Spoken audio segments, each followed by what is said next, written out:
Beleza, então a gente tem essa primeira demonstração da biblioteca que eu estou fazendo, que vai ser open source. A ideia é ter um filtro dinâmico e automático e também flexível no back-end e no front-end também, uma biblioteca que faça filtros. Eu estou adotando esse padrão aqui que é o OData.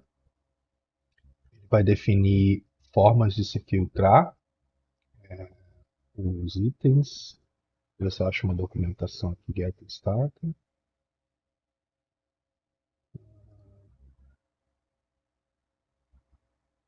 Beleza. Ele define alguns padrões de como que a request tem que ser. Só que eu não vou seguir o OData todo, tá? Eu quero simplificar ele bastante, então eu quero ir direto ao ponto das demandas que eu tenho no trabalho. E por exemplo, fazer queries, fazer paginação com top, skip, fazer um filtro, fazer um select, isso tudo de forma automática no banco, tá? Existem bibliotecas para o OData, tá? Mas o OData ele é bem pesado, tá? Ele define formato de dados que é retornado, ele define cabeçalhos que devem ser colocados, ele define até mesmo o path que deve ser criado.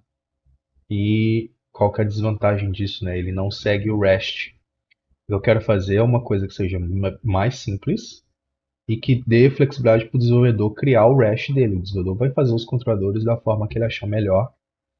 E aí ele vai ter uma ajuda para filtrar, para ordenar, para fazer algumas queries no banco, tá? Então a ideia é essa. Ele tem um JavaScript client também. Meu client, eu não vou ter client, tá? Eu vou só montar as queries e qualquer client que a pessoa quiser usar, seja ele no Angular, seja ele no React com Actions, qualquer um vai ser suportado, tá? A biblioteca JavaScript vai ser sem nenhuma dependência. Então vamos lá. Essa primeira demonstração, tá? Tem só 2 dias, um dia e meio que eu estou trabalhando na biblioteca. É uma prova de conceito que funciona, tá? Então eu tenho um controlador em Spring aqui, a person. Eu vou receber um parâmetro opcional que é o filtro. O OData define o filtro como um $filter, tá? Então é só o padrão dele. Então, estou passando aqui o parâmetro filter. Ele é opcional. Se ele é opcional, eu recebo um option. E aqui eu só verifico, ó. Se ele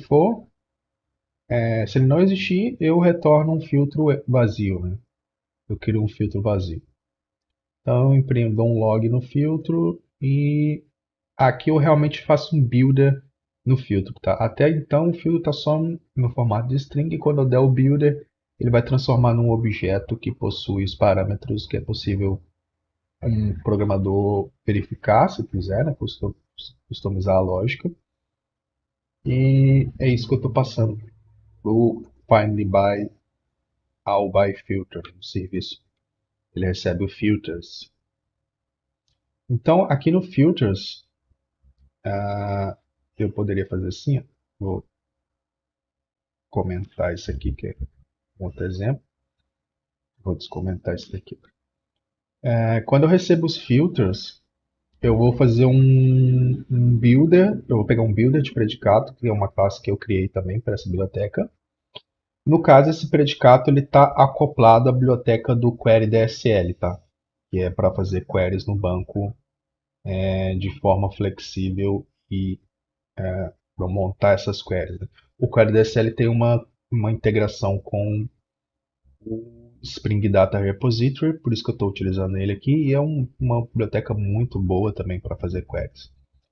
Então, o que eu estendi, não necessariamente essa biblioteca vai estar acoplada ao Query DSL, pode ser que a gente estenda para outros tipos de bibliotecas de query, mas por enquanto é só o Query DSL que eu vou trabalhar.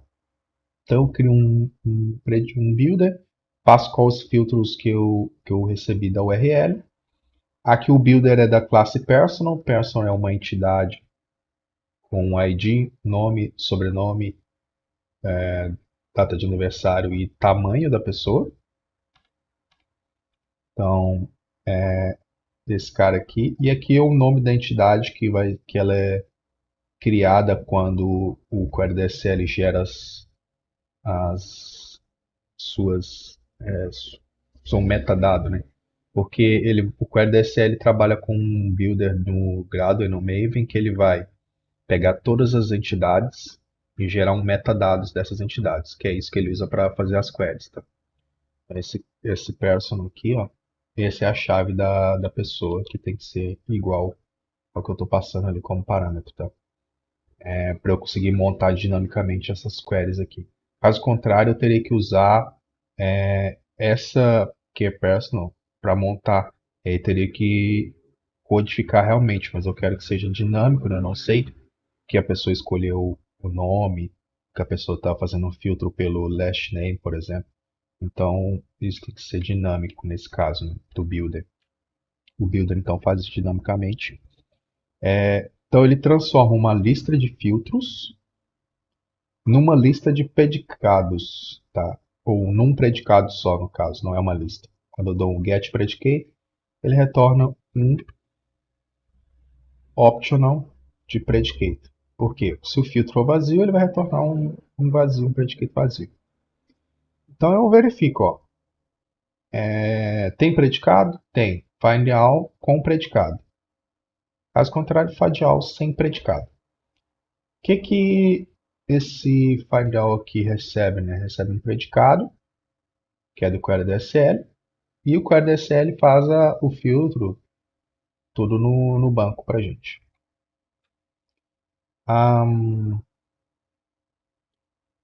Então, do ponto de vista de quem está desenvolvendo e utilizando essa biblioteca, fica muito simples, né, fazer operações de filtros, ó, com poucas linhas de código no repository, né, no service. O repository basta eu estender JP repository e colocar o query DSL predicate execute que eu consigo fazer todas as pesquisas. Simples assim e simples assim, ó. Build e passo por find all. E o trabalho da biblioteca é transformar strings em filtros, filtros em predicados e predicados para passar para o banco. Quer dizer, basicamente é isso que ela faz. Então vamos testar. Vou rodar aqui.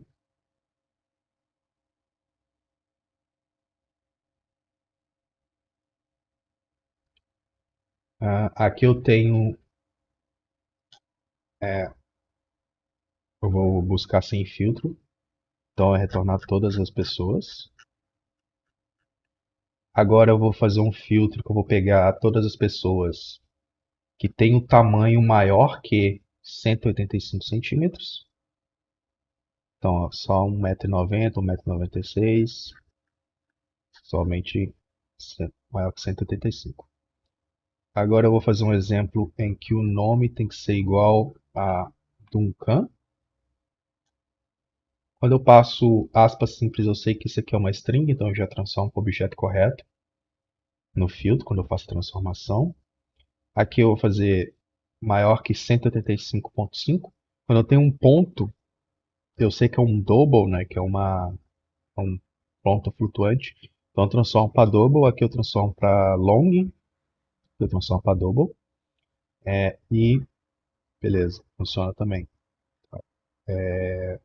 Aqui eu estou compondo filtros, tá? Eu tenho um ID maior que 10 e ID menor que 50. Então vai começar do 11 e vai até o 49.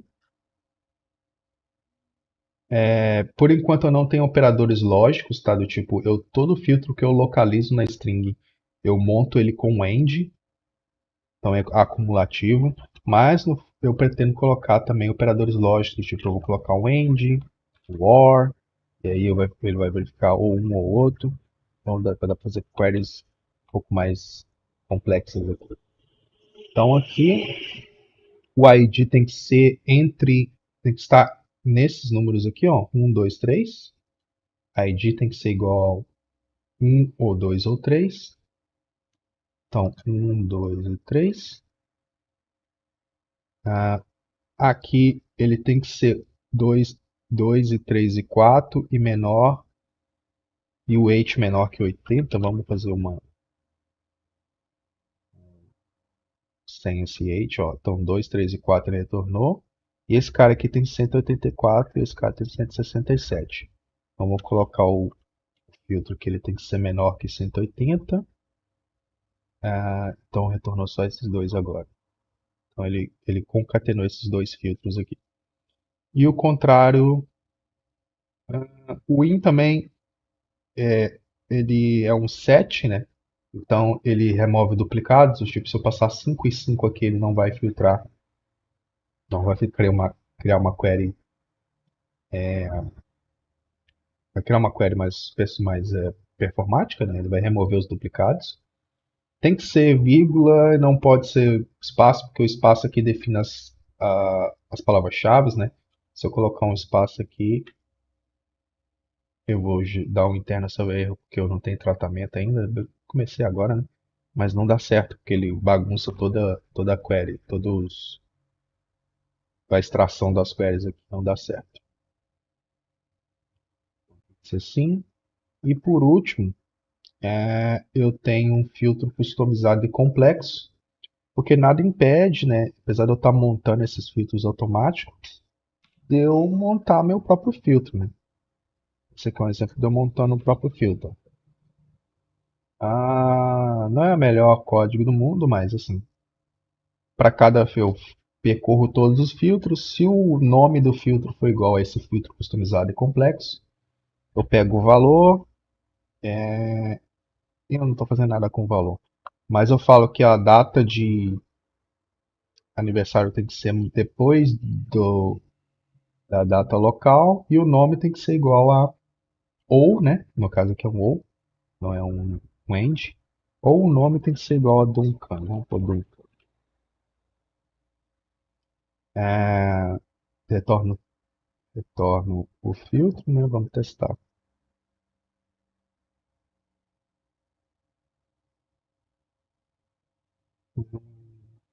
Vamos testar aqui. Filtro personalizado e complexo. Isso aqui, tanto faz, tá? O que eu colocar, porque não, o filtro eu não estou ignorando.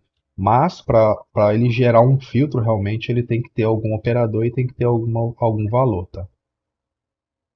Então retornou vazio porque não conseguiu achar nenhum valor.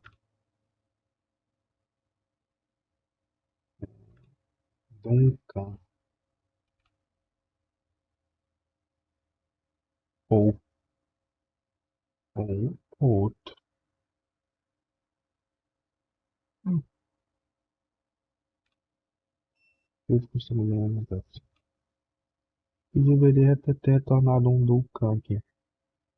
Mas enfim, a gente pode fazer na mão também as queries e retornar para o banco. E para complementar, aqui no JavaScript, é só um builder, tá? A gente importa esses caras, o builder, o tape e o filter.